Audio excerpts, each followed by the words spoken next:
You don't need trend spotters to tell you, because it's not hard to see, that our world's cities have mainly one way to grow, and that's vertically. For a century, high-rises were made of concrete and steel.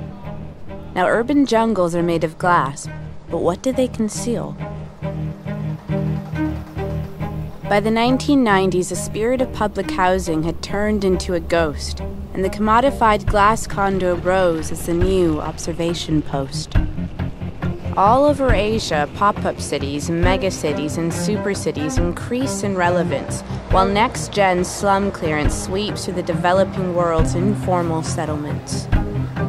Urban slums, once seen as worthless, are now eyed with speculation.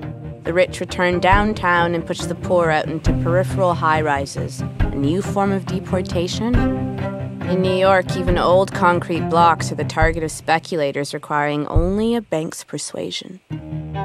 A famous fight happened like this in the building where hip-hop was invented.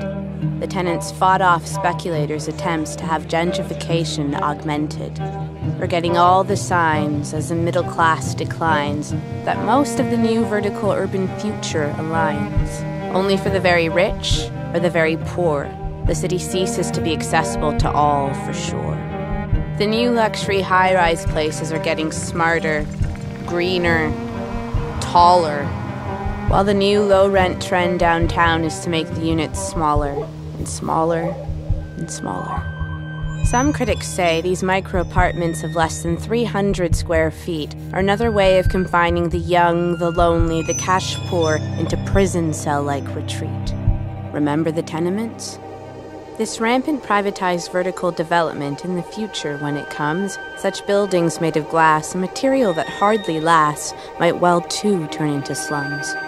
Not all innovative vertical communities are designed from the top down. A vertical squat in Caracas has all the social features of a functioning small town. You know, 80% of Singapore residents continue to live in public housing, proving that public concerns for citizens can still be arousing. And Hong Kong's standard harmony blocks, which always rise to the 40th floor or more, are now being considered in China, where surprisingly, public housing didn't really exist before.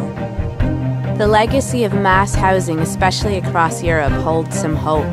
Concrete blocks can be renovated, linked to the city, and become kinda dope. Scanning the centuries in the history of the high-rise, one sees social patterns emerge, disappear, and reprise. Vertical living can be modest, affordable, and humane in the right conditions. It just needs us to think about what our urban planet can be and to redefine our ambitions.